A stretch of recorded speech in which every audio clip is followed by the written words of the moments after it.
Gamers and viewers, welcome back. Today we're going to be talking about a new ARPG, action RPG from Neocore called The Adventures of Von Helsing. So basically the game is going to follow most standard ARPG elements to it. If you don't know what that means, most action RPGs will follow the Diablo clone. They'll have, blue for magical items, yellow for rares, green for sets, so on. So if you understand Diablo, you'll pretty much understand this game. But if you don't understand how this game works, you can just wait till the end of the video. I'll talk a little bit about it. The game on Steam was about 9 gigs of download, but when uncompressed, it was about close to 20 gigs of games. Why, I don't even know, but the game is only 15 bucks, which is really cool. It's like almost as close or as big as a AAA title, which is really cool. The game itself took me about 18 hours to complete. Reason is because I played on heroic. A lot of death, a lot of hard enemies. I had to think it through.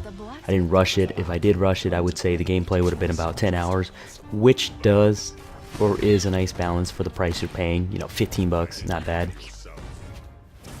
And I pretty much did everything in this game, from side quests to a bit of exploring. I didn't explore some of the last part of the game because it was so hard. I literally died my way to the last boss. And it took me about maybe 6, 7, 8 times to kill the last boss live on stream. So I want to really do it again and kill him in a proper way without dying. Maybe play a hardcore game, change it up a bit. So the basic story of the game is a bit of lore behind it, but you basically play the son of Helsing. You are Abraham, you get a letter from Bargovia, and your father no longer does the monster hunting, so you answer the call, and with your trusty ghost companion, who is also saved from the same lands by your father, Katarina, Helsing goes off to land and across the sea to Bargovia, where the land is infested with monsters, of evil men and machines, and all sorts of evil. And the one thing is that on the way, Von Helsing was on a carriage and was attacked by bandits. And from there, that's where the entire, storyline starts off with the game. The controls of the games are pretty nice. You can rebind keys to your liking. You can also bind keys to your arrows. You can move it around. The reason you should probably play the arrow sometime is that clicking can really get you killed sometimes, due to the reason is that the enemies will be maybe on the side of you, behind you, and you might accidentally click them, and what happens is you'll attack them instead of clicking to move over to where you want to go. So you have to watch out for those sometimes, especially if you're playing in hardcore mode where it's permadeath. In this game I pretty much used the default layout of the game, so I didn't change any controls around. I always like to stay with defaults. The graphic of the game is pretty well done for a indie title. It's better than most of the free ARPGs I've played out there or seen, but not to say it's not the best graphic, but it's decent, and it's pretty impressive. Some people will enjoy the art style, sometimes some people won't. There's a bit of bugs on the side. I'm hoping they're fixed that, especially with the graphics. There's a bit of stuttering. That's a patch side kind of thing they can definitely fix. They'll solve that out. Otherwise, you can check the forums, see if you can fix the issues. And sometimes there are murky parts in the game, but I hardly ever notice it. Other than that, I really like the detail to the game, especially how when you teleport, the grass moves, or when you're running through the grass, the trees are waving. Pretty cool stuff like that.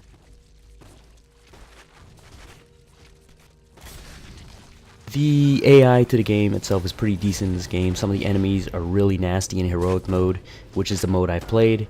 I didn't do hardcore yet, but like I said, the enemies will pull you in, they'll rip you apart, they'll lay mines, they'll blow up on you, they'll stun you, they'll charge up and attack and slam you. Some of them whips at you, they'll shoot guns and lasers, you name it, summon tornadoes. And pretty much the problem with the AI I've seen so far in this game is that if you notice, sometimes Katarina, your ghost partner, who's your merc, won't do a thing but just sit there and watch you kick ass alone, and you're pretty much like, hey, come help me. You can't really control her to help you, but she is pretty stupid sometimes. Just sometimes, not all the time, so hopefully they'll fix that problem. And the thing is, whatever happens to Katarina also happens to your enemies. Sometimes your enemies like to stand still in their tracks also when you're being bombarded by a bunch of mobs. What happens is that some of them just stands there, they look at you, and you're like, what's going on? And you pretty much get some free attacks on them. So it's a bit buggy at times, but overall it's not too noticeable. It just happens at certain points. And that's what you do pretty much a lot of this game, is kiting, especially if you play the harder modes. So choose your mode accordingly on how you want to play the game. If you're going to play heroic, expect to kite. that's the way the game works. Now the sound and the voice in the game is pretty okay. The voice acting and music is very appropriate for the game. The accent is generic pretty much. The sound of the monsters is great. Some of the gunshots are pretty cool also. The NPCs of the games are pretty much, every single one of them is fully voiced, which is really nice. They they have some lore to tell you, or they're going to make a reference to a movie. Movies such as classics you've seen like Monty Python or Hitchhiker's Guide to the Galaxy, Lord of the Rings, you name it, there's a lot of parody and references to real life movies you've seen or video games that you've played, which is quite entertaining to see how it's done in this game. The voice acting, like I said before, is pretty much generic and decent in the game. I would have to give the award for the best voice acting and attitude for Katarina, because she is pretty much your partner. You'll hear her all the way. She either makes sarcastic comments or belittles you. Sometimes she even just troll you, but somehow you're both a great couple and you make great chemistry. The character herself, Katarina, at least does her job and takes mobs for you or attack him, so she's useful, and she picks up stuff for you depending on how you modify her, which we'll talk about soon. The gameplay itself consists of doing the main quest or side questing in the game and leveling so that you get stronger to face the horde of enemies to come. You'll also be given choices in the game which will not really affect the outcome of the game, but does switch up the dialogue a bit for replayability. Now, in order to do that, you must understand how the game works. So pretty much one of the cons in this game is going to be the fact that you can't play any other class besides playing as Von Helsing. You create a character, it's going to be Von Helsing and only Von Helsing. You can mix his color up a bit. So basically you either create an offline character or an online character, which is probably what you're better off doing, is the online character if you're planning to play co-op. And yes, this game does have co-op, so if you plan to play this online, you're going to be playing with 3 other Von Helsing, so there's 4 in all, and each one of you are going to have your own Katarina, whoopee, so that's going to make it a bit more fun. The mobs itself does not respawn in your game, specifically if you play offline, unless you join others' games. So if you want to see other mobs, you have to join other people's game, because this isn't a grindy type of game. The mobs don't come back. Hopefully they'll make them come back. I don't know if it's part of the game or not. I guess it's the game mechanic, the way it works. So when you log off from the game, or you stop playing the game, the enemies will just basically have their drop items still there, or the enemies, whatever they were doing, will still be in the same place. One of the most unique part about this game that I really like was that there was one part of the game where you have to set up traps, and you get this place called Lair, and pretty much enemies are going to attack you. You have to set up the traps correctly, and waves of enemies will come, and you basically have to stop them. It's a pretty cool concept. I hope they work more on that.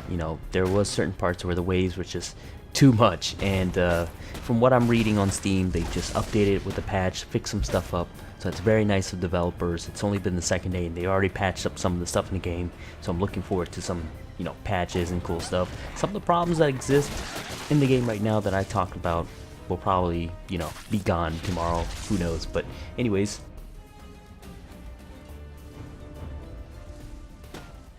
So now I'm going to move forward and we're going to take a look at the screen. On top left you have Katarina, who is actually like a mercenary from Diablo.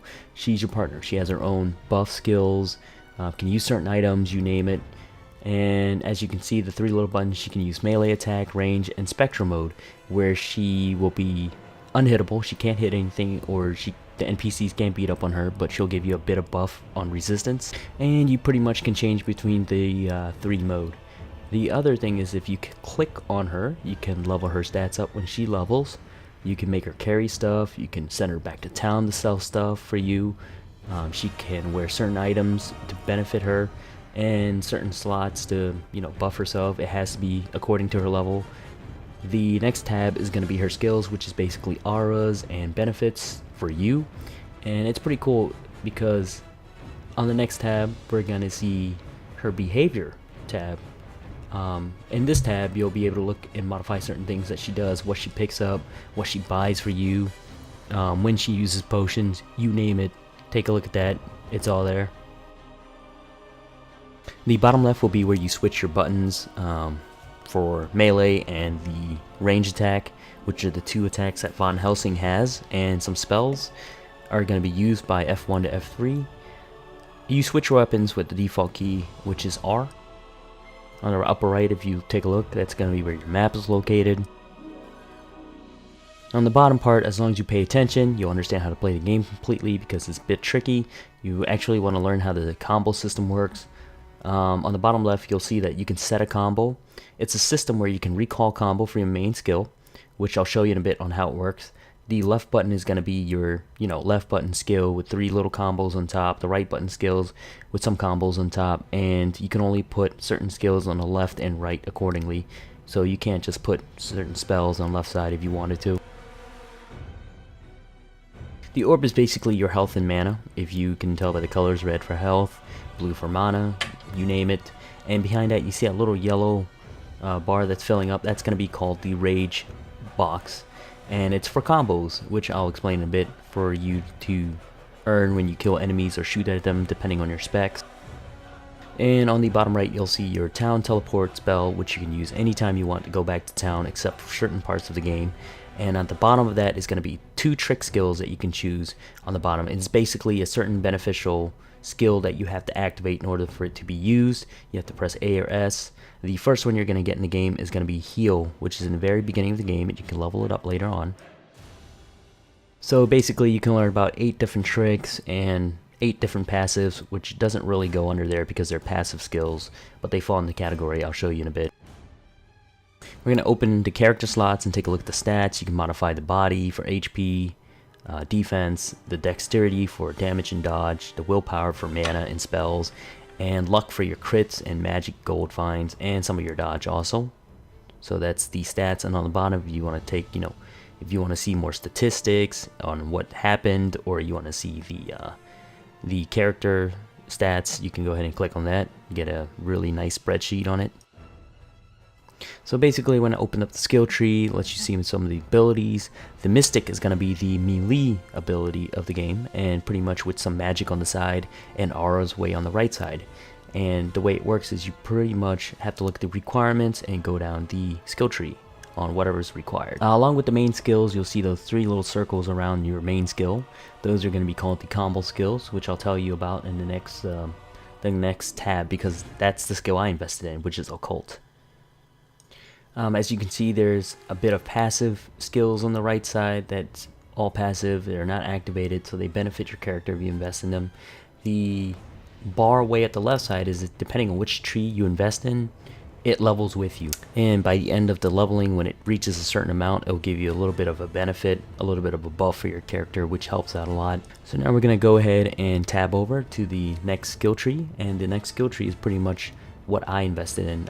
I did a lot of critting, a lot of damage, a lot of power for my characters, and it's all going to be ranged. The occult with a bit of magic on the side. The thing about my skill tree, or what I did, was pretty much suicidal. It was glass cannon run, but hey, it helped me beat the game, so that was important. So as you can see, all the skills also have a combos also, and now I'm going to talk about the combos which I have. The skills here, for example, is going to be scattershot. I hit spacebar, it brings up rage for each of the combos to 1 point. You can only have a maximum of 3 per skill, or you can put all 3 into 1 skill. So for example, when I recall combo, it puts 1 point into every single combos. Using rage, what it does is it puts a little bit of a buff on my attack damage. So all these are going to be 1, and here's what they tell you what they'll do once you fire off the shot and the amount of rage uses.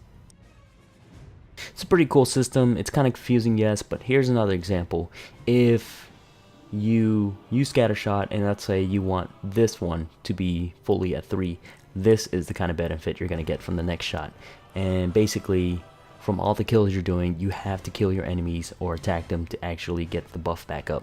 So it's really, really important that you learn how to set up your combo and learn how to use the 1, 2, 3 to use these combos, because it can help you in the long run, especially in killing certain enemies. Sometimes there are certain stats that will benefit you if you have your rage at full, but it's always nice to use your combos whenever you can while managing your rage at full. And you don't lose rage at all unless you pretty much use them up, or when you die sometimes.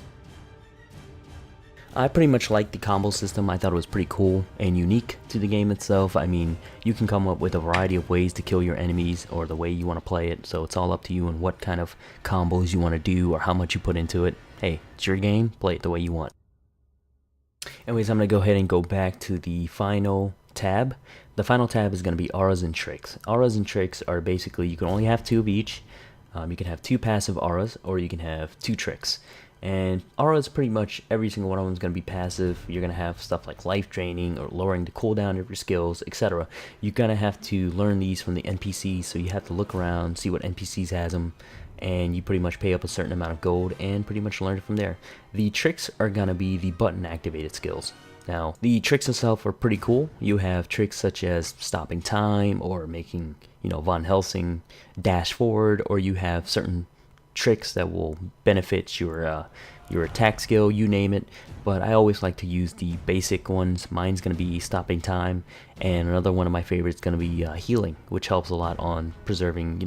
It's like having 2 pots that you can use at the same time, anytime, because there is a cooldown on pots use. You can't just spam Q all the time because there's a cooldown, so you can use that as an emergency, and it also heals Katarina at the same time.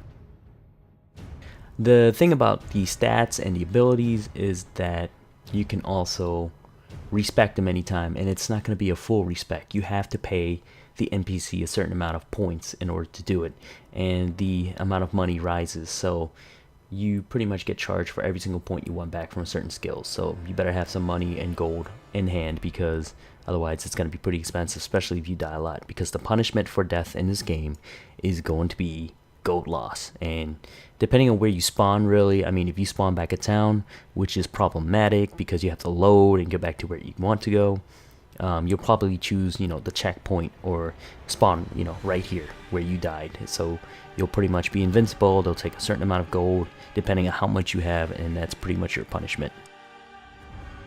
So a good tip would be use your gold, buy those pots, keep it on yourself and Katarina, because she can use pots herself. The last tab that I forgot to mention about is going to be for your perks.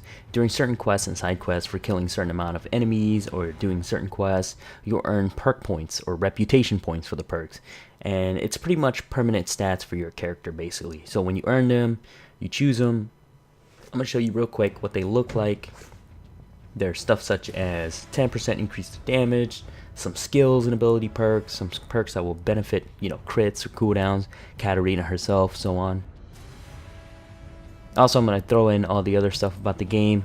There are a lot of systems to the game itself. For the gear, there's gamble vendors, there's vendors that combine rare items into new items, there's vendors that enchant your items, and vendors that put essence into your items. The essence is basically a gemming type of system where your gear will say, oh, it has a certain amount of essence slots, and you find an essence and might have, say, 5 essence. Well, you can take that essence, combine it with another one, and you pretty much, if you take a number, 5 essence plus 5, better essence, you get a better, gem item, essence item, and you put it into your slotted item that has an essence. So if you put like a 4 plus 5 essence item, which is going to be 9, into a 10 essence item, which fits because it's not over the essence amount, you get the benefit and the buff from it. So it's kind of like a gem slotting system. My final verdict about the game is that this game does show a lot of promises. I've heard news from the developers there's going to be, micro DLCs for the game itself, but that the fact that this game that I've played for like 18 hours is, only the first chapter of the game. There's going to be more chapters coming out. They're going to do 2 more arcs. They said 3 chapters. I don't know how many chapters there are. I'm looking forward to it. We'll see more about it when it comes out. They'll add more additional stuff to it. And the fact that this is an indie title, they can do a lot more to it, which is going to make it a lot of fun. And if they stick with it, stick with the system they have, improve on it, do some great stuff on it, they'll have a great game in hand. Otherwise, I had fun with the game. I played it on heroic. I probably don't want to do it again because it's piss hard, especially on the bosses. Some of the bosses were just incredible, and if I played on hardcore, I probably wouldn't make it. But like I said, anyone who plays a hardcore mode, if you beat the game on hardcore without cheating, without doing some stupid, glitching or anything like that, hey, mad props to you, because like I said, it was really hard to do the last boss. It took me about 20 minutes. I'll probably throw out some strategy guide videos out there for the bosses, because I thought they were kind of unique and pretty fun to do. Anyways, thanks for watching, guys. I didn't expect the video to be so long because I went through that explaining, but hopefully that's out of the way and you guys understand how the game works. Like I said, I really had fun with the game. It was pretty decent till the end. Most of the stuff, sometimes I almost raged because some of the mobs were so hard, but it's all part of the game because of my spec. I should have respec and done something else, but like I said, I had fun with it. It was only 15 bucks. I probably wouldn't do another replay, and if you do beat it on hardcore, props to you, because the last boss was hard and a lot of things one-shot you. No matter how much you invest into body or whatever stats you do, you have to play for yourself to see for yourself. Anyways, guys, thanks for watching. If you enjoyed the video, fan up, subscribe, tell your friends. Hit me up if you need any advice or any questions about the game. Go ahead and put it on the bottom. I'll probably make some strategy video for the game and show you how to beat the bosses. If you have any comments, go ahead and place them also. It's always fun to read about the comments. Like I said, in all my videos, make your own opinions. What's the definition of fun for you? Figure it out. Get the game if you like it. Don't get the game if you don't want to. But that's the most important thing. So remember, enjoy your video games and game on.